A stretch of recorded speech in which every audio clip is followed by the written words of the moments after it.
Hello. तो ionic bond पढ़ने के बाद, आयनिक कंपाउंड पढ़ने के बाद, केमिकल बॉन्डिंग में हमारा जो नेक्स्ट टॉपिक है वो है कोवलेंट बॉन्ड। अब बाकी का चैप्टर इसी पे ही चलता है। ठीक है, बहुत वास्ट ये टॉपिक है कोवलेंट बॉन्ड। तो चलिए स्टार्ट करते हैं कोवलेंट बॉन्ड और इसकी थ्योरीज के बारे में। तो सबसे पहले इसका बेसिक आइडिया, कोवलेंट बॉन्ड क्या है, कोवलेंसी किसे कहते हैं, कोवलेंट बॉन्ड के फीचर्स क्या हैं, उनके बारे में बात करते हैं। ठीक है, चलिए। तो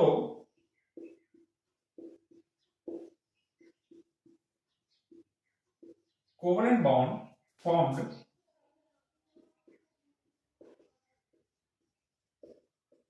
between two atoms by sharing one, two या थ्री वैलेंस इलेक्ट्रॉन्स।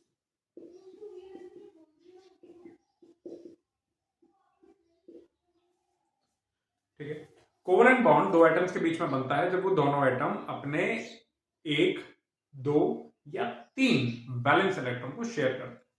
ठीक है, by sharing their one, two और थ्री वैलेंस इलेक्ट्रॉन। ठीक है, जैसे कि मैं बात करता हूं H2, O2 एंड N2 की। H2 के केस में क्या होता है कि हाइड्रोजन के पास कितने वैलेंस इलेक्ट्रॉन होते हैं? एक ही होता है। तो ये हाइड्रोजन हाइड्रोजन जब अपने वैलेंस इलेक्ट्रॉन शेयर करते हैं कुछ इस तरीके से, तो ये बनता है एक कोवलेंट बॉन्ड H2।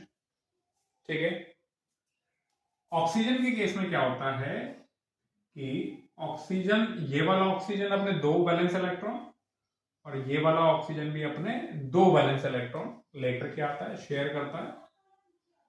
और इसको ऐसे, ये गोला किसको दिखा रहा है कि इस ऑक्सीजन एटम में ये दो इलेक्ट्रॉन तो इसके थे ही, इस ऑक्सीजन के भी दो इलेक्ट्रॉन शेयर कर लिए, और इस ऑक्सीजन के पास ये दो इलेक्ट्रॉन थे, ये वाला भी शेयर कर लिए। तो इस तरीके से इसमें क्या क्रिएट हो गया? Double bond. और N2 के केस में क्या होता है? तीन तीन इलेक्ट्रॉन शेयर किए जाते हैं। ये तीन इलेक्ट्रॉन इस नाइट्रोजन के, ये तीन इलेक्ट्रॉन इस नाइट्रोजन के, लेकिन ये नाइट्रोजन अपने तीन के अलावा दूसरे वाले के भी तीन शेयर करता है। इस तरीके से ये नाइट्रोजन अपने तीन के अलावा दूसरे के भी तीन शेयर करता है। ठीक है, और इस तरीके से क्रिएट होता है triple bond. Single bond, double bond, triple bond. तो मैंने यहां पर लिखा है तीन तक, एक, दो या तीन। तो आपके लिए मैक्सिमम कोई दो एटम्स के बीच में कितने कोवेलेंट बॉन्ड बन सकते हैं? मैक्सिमम तीन। ठीक है, आपके लिए तीन से ज्यादा नहीं बन सकते। हायर क्लासेस में जाओगे चार तक भी आ जाएंगे, लेकिन अभी आपके लिए दो एटम कितने बॉन्ड बना सकते हैं आपस में? तीन कोवेलेंट बॉन्ड बना सकते हैं। ठीक है, ठीक है।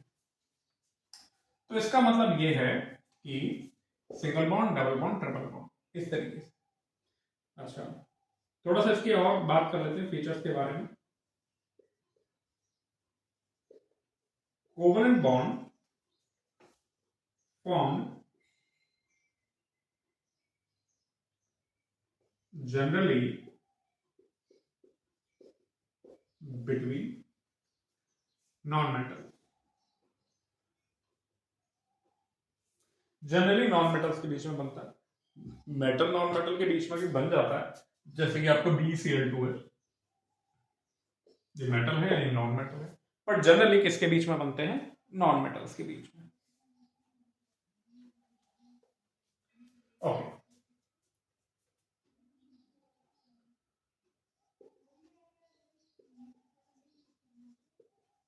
For covalent bond formation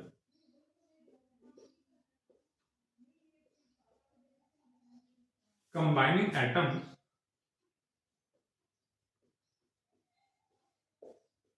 should have low electronegativity difference। Combining atoms के बीच में इलेक्ट्रोनेगेटिविटी का जो डिफरेंस होना चाहिए वो कम होना चाहिए। डिफरेंस ज्यादा होगा तो आयनिक बॉन्ड बनने के चांस हो जाते हैं। ठीक है, और ज्यादा डिफरेंस किसके बीच में होता है? मेटल और नॉन मेटल के बीच में। नॉन मेटल के बीच में डिफरेंस नहीं होता इलेक्ट्रोनेगेटिविटी का ज्यादा। ठीक है, और ये देखो ना, ये तो इलेक्ट्रोनेगेटिविटी का अंतर ही 0 है, तो ये कौन से बॉन्ड बनाएंगे? कोवलेंट। जितना कम अंतर होगा उतना ही अच्छा उसमें कोवलेंट बॉन्ड बनने के चांसेस होंगे। तीसरा, covalent bond are directional in nature.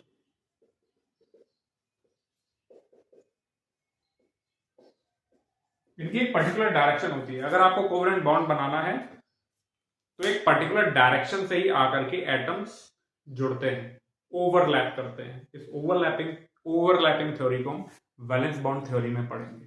ठीक है, एक पर्टिकुलर डायरेक्शन से ही आना होता है। अगर पर्टिकुलर डायरेक्शन से नहीं आएंगे तो बॉन्ड फॉर्मेशन नहीं होगा। जबकि आयनिक बॉन्ड कैसा होता है? Non directional. और हाँ,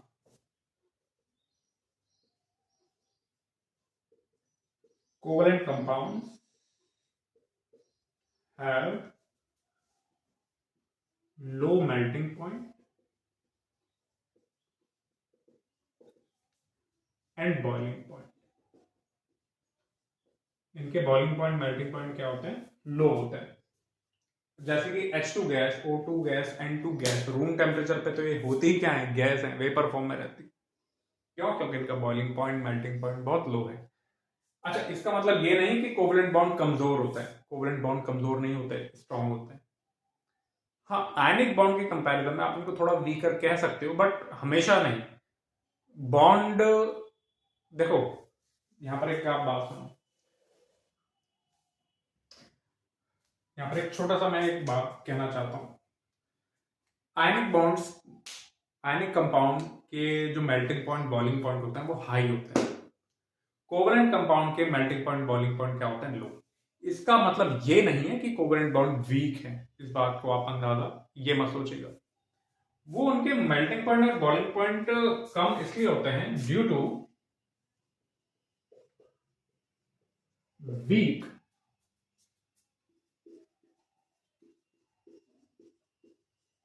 van der Waal attraction forces between molecules। ठीक है, H2 के केस में अगर हाइड्रोजन गैस है तो वो इसलिए है कि हाइड्रोजन के जो मॉलिक्यूल्स हैं इनके बीच में जो अट्रैक्शन है वो बहुत कमजोर है। ठीक है, कोई खास अट्रैक्शन नहीं है। ये जो कमजोर अट्रैक्शन है इसे हम क्या कहते हैं? वैन डर वाल अट्रैक्शन फोर्स कहते हैं। जबकि हमने इसके बारे में बात नहीं की, ये स्ट्रांग है। आपको पता है इसकी जो बॉन्ड एनर्जी होती है हाइड्रोजन की, वो लगभग 435 किलो जूल पर मोल होती है। और NaCl की अगर आप लैटिस एंथैल्पी की बात करें, NaCl के केस में लैटिस एंथैल्पी तो 788 किलो जूल पर मोल होती है। तो आप कह सकते हो कि HH bond is weaker then NaCl ionic bond, कह सकते हो, क्योंकि इसमें इलेक्ट्रोस्टैटिक फोर्स ऑफ अट्रैक्शन है। बट आपको पता है carbon carbon triple bond is stronger than NaCl ionic bond. तो यहां पर आप लोगों को मैं बस ये कहना चाहता हूं, मेल्टिंग और बॉइलिंग पॉइंट लो देख करके ये मत समझ लेना कि कोवलेंट बॉन्ड कमजोर होता है। कोवलेंट बॉन्ड से बना कंपाउंड, एक मॉलिक्यूल कौन, वो एक सब्सटेंस होता है डायमंड।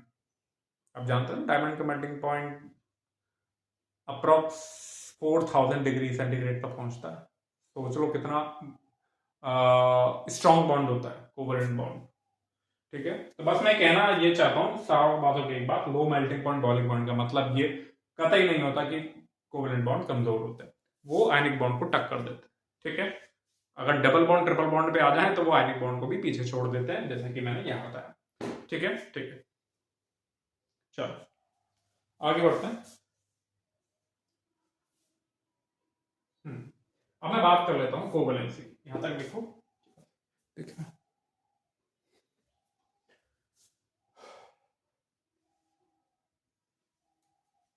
कई लोग कहेंगे सर कोवेलेंट बॉन्ड तो बहुत सारे बनते हैं, 2 3 4 5 6 तक, तो मैंने 2 एटम्स के बीच में बात करी है। 2 एटम्स के बीच में सिर्फ 3 ही कोवेलेंट बॉन्ड बनते हैं maximum.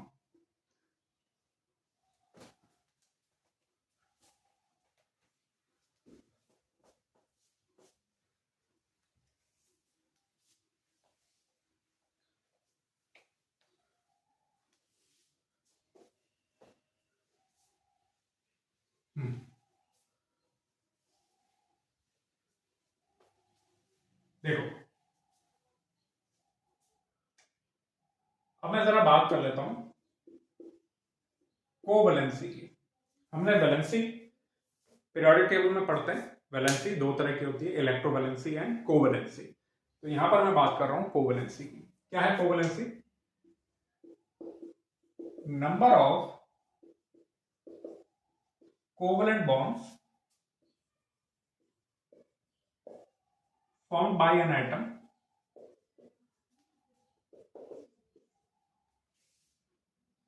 in a molecule is called covalency of that atom। किसी मॉलिक्यूल के अंदर कोई एटम कितने कोवलेंट बॉन्ड बना रहा है, वो उसकी कोवैलेंसी कहलाती है। For example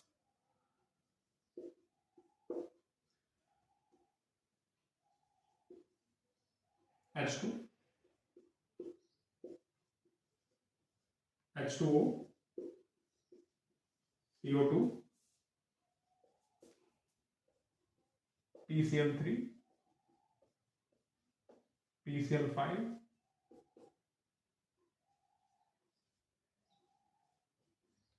H2SO4। ये मॉलिक्यूल लिख दिए मैंने। अब इनका स्ट्रक्चर मैं ही लिखता हूं, अभी आप लोगों को स्ट्रक्चर बनाना नहीं आता। H2 का तो ऑब्वियसली आता है,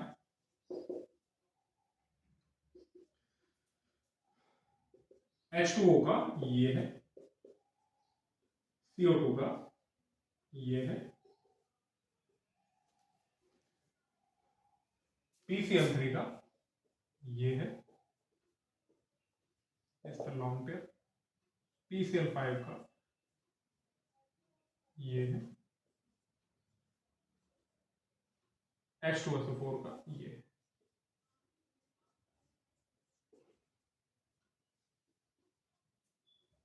ठीक है, अब आप मुझे बताओ, ये अब मैं कहूं ये हाइड्रोजन एटम कितने कोवलेंट बॉन्ड बना रहा है? एक। ये कितने बना रहा है? एक।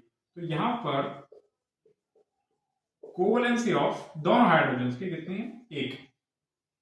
यहां पर देखो ये लॉन पेयर कहते हैं इनको, अभी देखेंगे आगे। यहां पर हाइड्रोजन कितने बॉन्ड बना रहे हैं? एक। तो आप ये बोलोगे covalency of hydrogen in water, ये H2 वाटर मॉलिक्यूल कितना है? एक बना रहा है ना। मैक्सिमम कितना? एक और एक दो, एक। कोवैलेंसी ऑफ हाइड्रोजन यहां पर कितनी? एक। और ऑक्सीजन की कितनी है? कोवैलेंसी ऑफ ऑक्सीजन यहां पर कितनी है? दो। ये दो बॉन्ड बना रहा है ना, दो। ठीक है, H3O प्लस की ले लूंगा मैं अभी।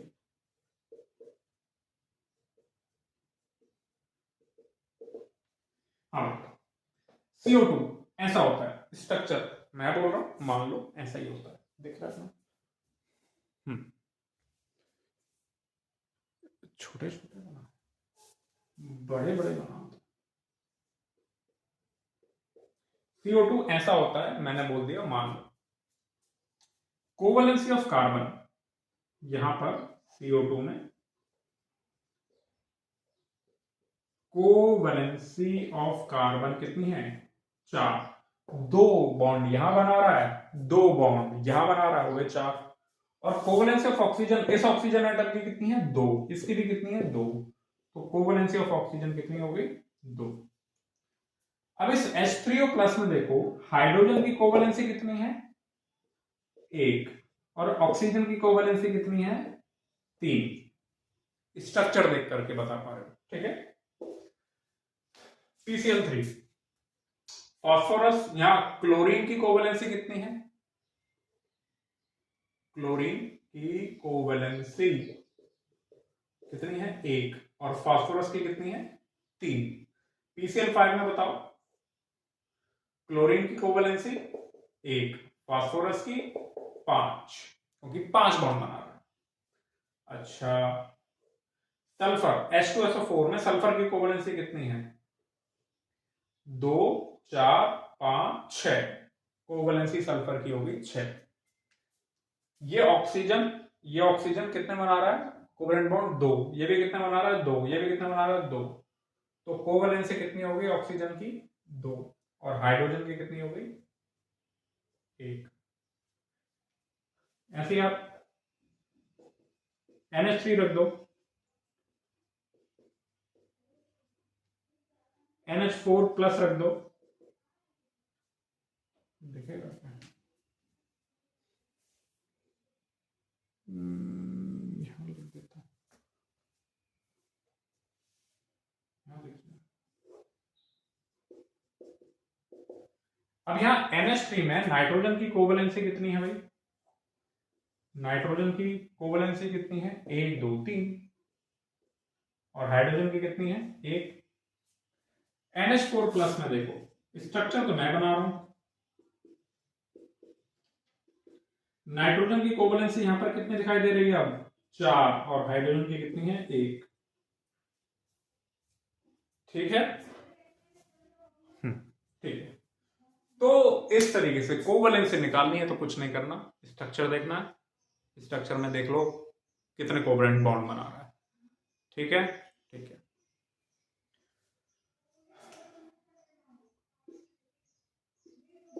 O2 है तो कोवेलेंसी 2, N2 है तो कोवेलेंसी 3 ऑफ ईच एटम। अब सवाल ये है सर स्ट्रक्चर बनाना तो आते नहीं है। ये जो स्ट्रक्चर मैंने बनाए हुए हैं इन्हें कहते हैं लुईस डॉट स्ट्रक्चर। क्या कहते हैं? Lewis dot structure. यही एक बहुत जरूरी टॉपिक है जो आपको स्ट्रक्चर बनाना भी सीखना है। ठीक है, एक एक करके सीखते हैं। कोवेलेंसी पढ़ लिया, थोड़ा सा कोऑर्डिनेट बॉन्ड के बारे में, डेटिव बॉन्ड के बारे में बात करते हैं। तो आप लोग लिखिए, मैं मिटाता हूं।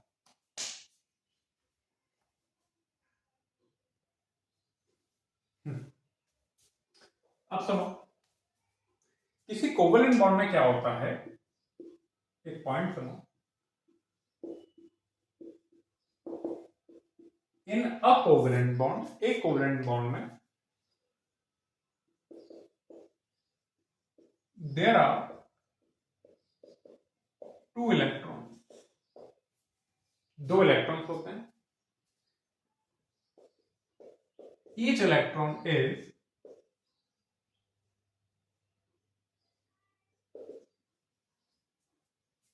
given by, her electron is given by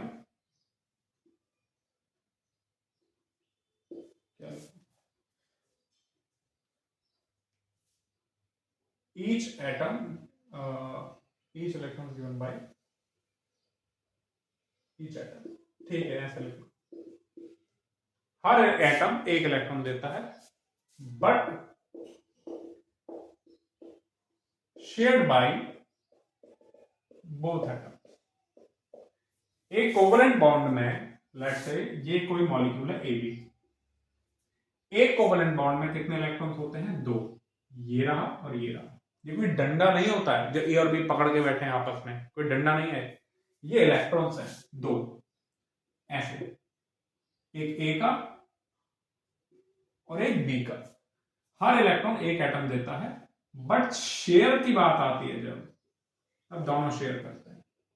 starting में क्या था, जब A अकेला था तो A के अंगने में यही एक इलेक्ट्रॉन था और B के अंगने में ये इलेक्ट्रॉन था। जब ये आपस में आए तो शेयरिंग हुई, शेयरिंग इज केयरिंग। और इसे ही हम ऐसे रिप्रेजेंट करते हैं। ठीक है, AB। और शेयरिंग क्यों करते हैं, क्यों बॉन्ड बनाते हैं? बॉन्ड इसलिए बनाते हैं क्योंकि इससे एनर्जी रिलीज होती है। एनर्जी का जाना ही क्या है? स्टेबिलिटी है। इससे एनर्जी जाती है, जाने वाली एनर्जी को ही हम आगे बॉन्ड एनर्जी या बॉन्ड एंथैल्पी बोलेंगे, और एनर्जी का जाना ही स्टेबिलिटी को बढ़ाता है। ठीक है, अच्छा, अब बात करते हैं, ये तो हो गया कोवेलेंट बॉन्ड। एक और नाम आता है coordinate bond.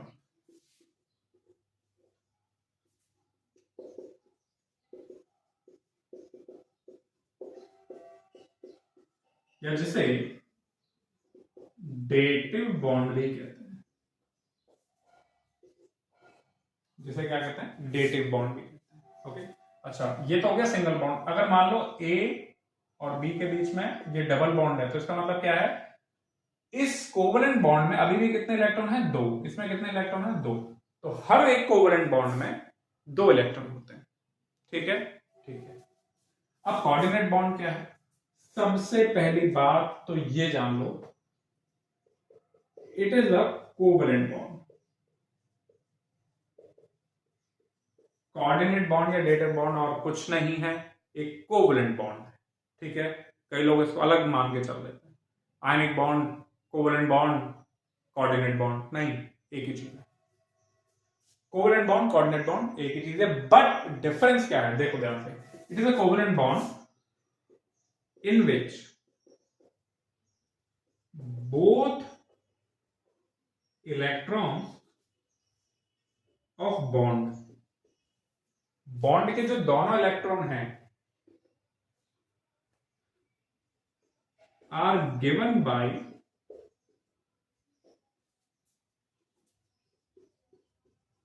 one atom but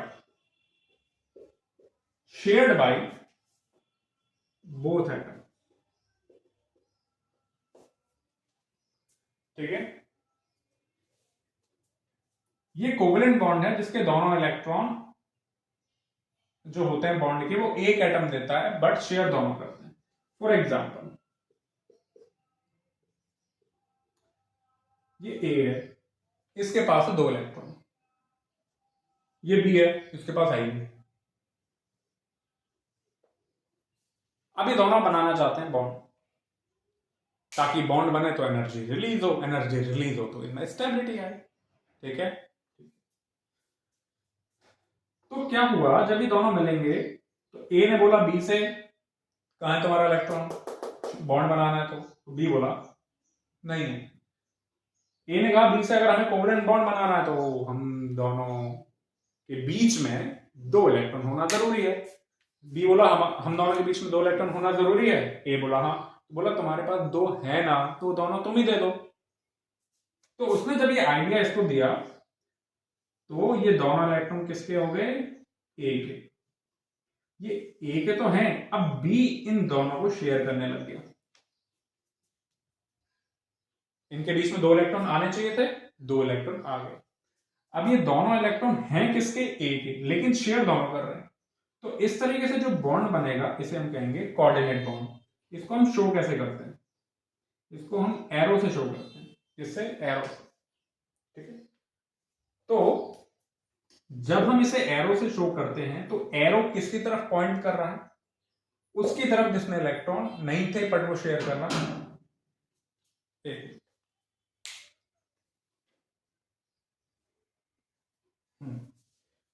तो इस तरीके से कोऑर्डिनेट बॉन्ड को एरो से शो किया जाता है।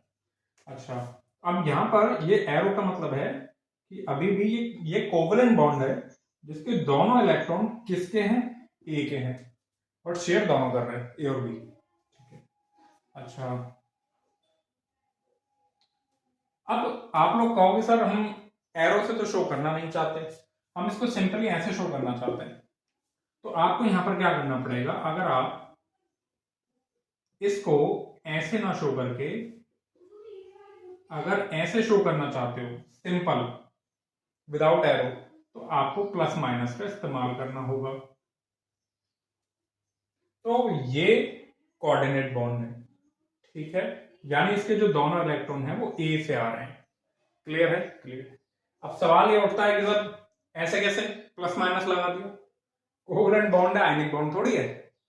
आपने तो कोवलेंट बॉन्ड भी बना दिया, आपने तो आयंस भी लगा दिए, ऐसे कैसे? तो सुनो इसके पीछे का लॉजिक, इसके पीछे का लॉजिक सुनो। शुरुआत कहां से हुई? शुरुआत हुई यहां से। ये दोनों इलेक्ट्रॉन ए के बी के पास था नहीं, बी ने बोला ए से मुझसे बॉन्ड बना लो। हाँ हाँ। तो क्या करना है, अब जब इनको बॉन्ड बनने हैं या तो एरो वाला दिखा दो, अब हमें एरो से दिखाना नहीं है, हमें तो सिंपल कोवेलेंट बॉन्ड दिखाना है। तो सिंपल कोवेलेंट बॉन्ड दिखाने के लिए एक इलेक्ट्रॉन ए के पास होना चाहिए और एक बी के पास होना ही चाहिए। तो ऐसे में क्या करता है, सिंपल कोवेलेंट बॉन्ड बनाना है तो ए जो है वो अपना एक इलेक्ट्रॉन बी को उधार दे देता है।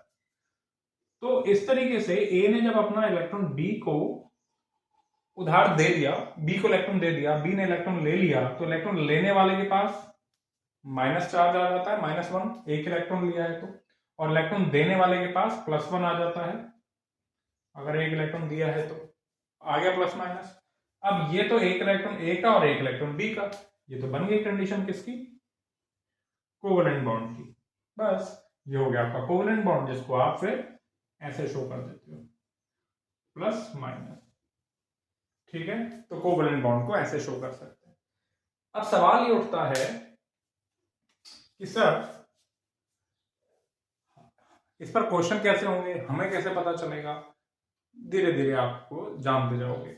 मैं यहां पर कुछ कंपाउंड लिखता हूं, 80-85% आपको उसी में ही क्वेश्चन आपको मिल जाता है, उन्हीं कंपाउंड में जिनमें कोऑर्डिनेट बॉन्ड है।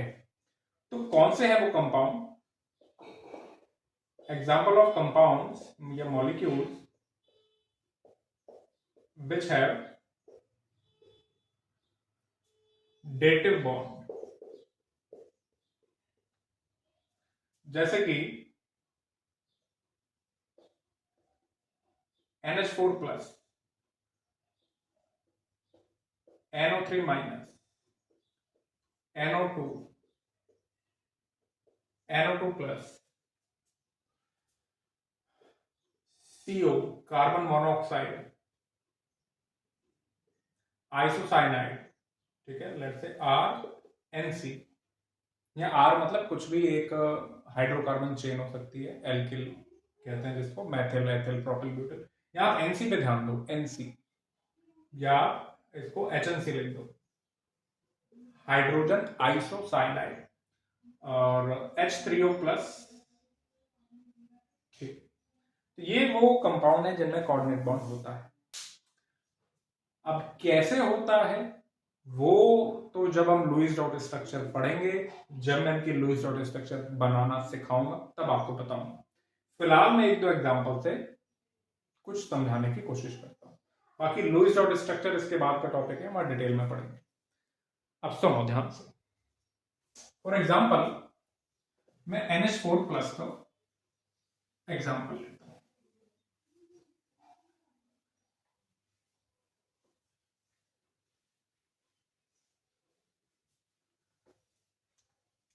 देख होता क्या है, मैं NH4+ के बारे में बात कर रहा हूं। NH3 ये लॉन पेयर ऑफ इलेक्ट्रॉन कहते हैं, और इसके सामने आया H+, ठीक है। अब H+ चाहता है कि मैं नाइट्रोजन के साथ बॉन्ड बना करके जुड़ जाऊं और क्या बना लूं, NH4+ बन जाए। तो होगा क्या, नाइट्रोजन कहेगा कि देख भाई, ये देखो ये तो सिंपल कोवेलेंट बॉन्ड है। अब नाइट्रोजन बोला H+ से, अब इस नाइट्रोजन के पास ये इलेक्ट्रॉन कहां से आए, कैसे नहीं आए, सारी बातें होंगी डिटेल में। अभी तो जान लो ये 2 इलेक्ट्रॉन नाइट्रोजन के पास हैं, ठीक है, और इसके पास इलेक्ट्रॉन नहीं है। तो H+ इस नाइट्रोजन के साथ कोवेलेंट बॉन्ड बनाना चाहता है, तो आप इसे कैसे शो करोगे। अभी आप NH3 मैंने लिख दिया, H+ मैंने लिख दिया, कैसे इनमें बॉन्ड बनाओगे देखो। तो इसके पास तो इलेक्ट्रॉन है नहीं, इसके पास है, तो क्या कर लेगा, H+ इसके इलेक्ट्रॉन भी शेयर कर लेगा, और बाकी तो नाइट्रोजन है, नाइट्रोजन के पास तो ये है ही। तो आप ऐसे शो कर दो, या फिर आप कैसे शो करोगे,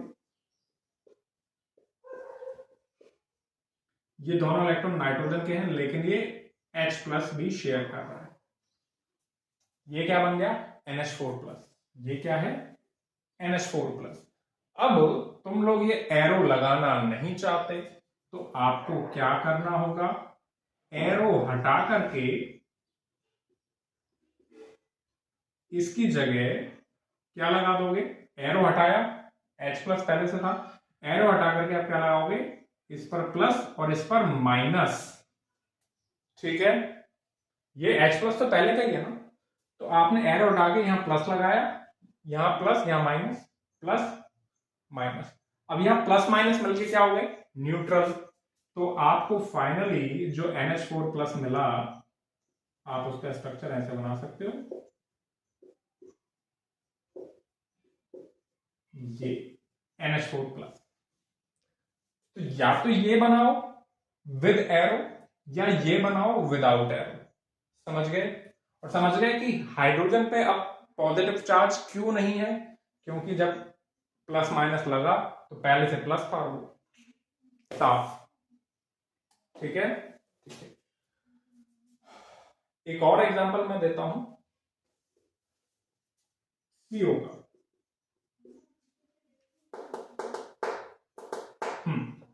कार्बन मोनोऑक्साइड कैसे बनता है, देखो ध्यान से। ये कार्बन और ये ऑक्सीजन, ये कुछ इस तरीके का बॉन्ड होता है, ऐसे।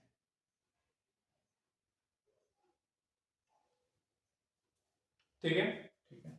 ये एरो लगा दिया, लगा दिया, कैसे लगा वो मैं समझाऊंगा लुईस डॉट स्ट्रक्चर्स में। अभी तो फिलहाल ये इसका स्ट्रक्चर ऐसा होता है, याद रखो। ठीक है, और अगर आप ये एरो नहीं लगाना चाहते तो आप ऐसे लगाओ, यहां लगाओ प्लस और यहां लगाओ माइनस, प्लस माइनस। ठीक है, ठीक है। और एग्जांपल देखो,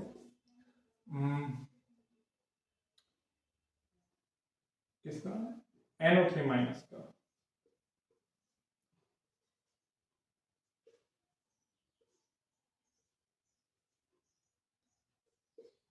ऐसे ये कोऑर्डिनेट बॉन्ड है। अभी आपको ये पता नहीं चलेगा कि मैं क्यों बना रहा हूं, बस आप लोग अपनी कॉपी में इसको लिखते जाओ। समझाऊंगा लुईस डॉट स्ट्रक्चर में। ये कोऑर्डिनेट बॉन्ड है, अगर आप इसको ऐसे शो नहीं करना चाहते तो आप कैसे शो करोगे, यहां प्लस और यहां माइनस और सिंपल कोवलेंट बॉन्ड। ठीक है, ये भी NO3 माइनस है और ये भी NO3 माइनस है, क्योंकि नेट चार्ज देखना, एक प्लस और दो माइनस, तो नेट चार्ज कितना आया, माइनस। और देखो NO2 कैसा दिखता है, NO2 ऐसा होता है।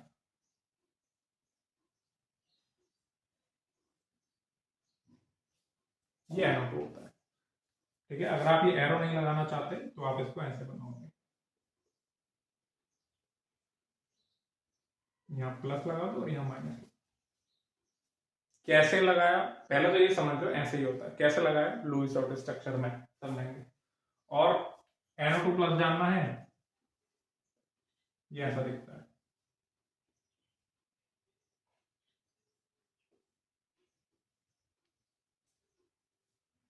ठीक है, ठीक है। या फिर अगर आप ये नहीं लगाना चाहते एरो, यहां माइनस और यहां एक और प्लस आने से यहां पर ये +2 हो जाएगा। ठीक है, ठीक है। और किसका रहेगा, HNC या RNC। HNC ऐसा होता है।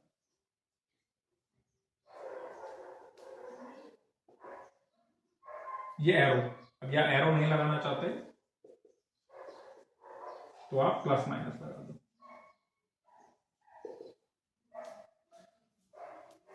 और बस बता दिया सारे। H3O प्लस,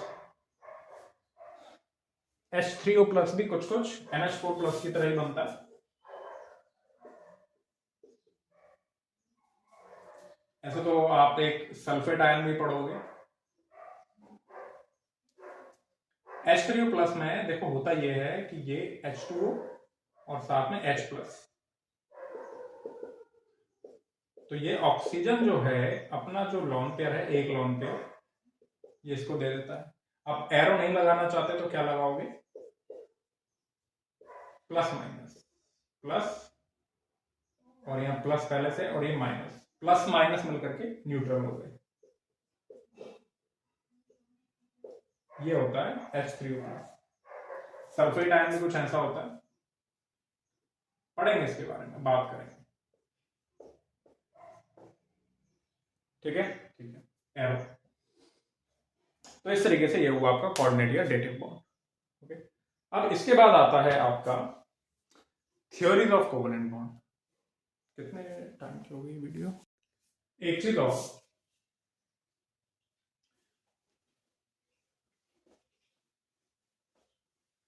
एक लाइन और लिख लो। आगे जब हम बॉन्ड पैरामीटर्स पढ़ेंगे तब आप ये ध्यान रखेंगे, there is no difference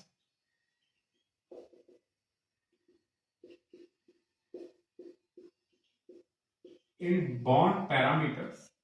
bond parameters यानी जब हम बॉन्ड एनर्जी पढ़ेंगे, bond energy, bond length etcetera, there is no difference in bond parameters of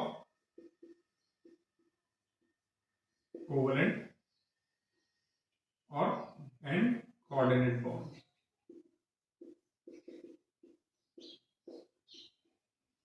of particular bond जिसकी हम बात कर रहे हैं उसमें कोवेलेंट कोऑर्डिनेट बॉन्ड के बॉन्ड पैरामीटर्स में कोई डिफरेंस नहीं होता, क्योंकि कोवेलेंट बॉन्ड कोऑर्डिनेट बॉन्ड में कोई अंतर नहीं। बस एक छोटा सा अंतर है जो मैंने आपको बताया कि शेयरिंग के दोनों इलेक्ट्रॉन कहां से आते हैं, एक एटम से आते हैं। बस इतनी सी बात है, ठीक है। आप इनको अलग अलग ना मान के चलें, ओके, ठीक है। या इसकी वजह से कोई बॉन्ड स्ट्रेंथ में फर्क पड़ जाए, ऐसा नहीं है। बॉन्ड लेंथ में कोई फर्क पड़ जाए, ऐसा नहीं है। क्लियर? क्लियर। तो अगर आपसे कोई कह दे ये सी ट्रिपल बॉन्ड O है और ये वाला यहां पर ये और ये आने से क्या कोई फर्क पड़ेगा? नहीं।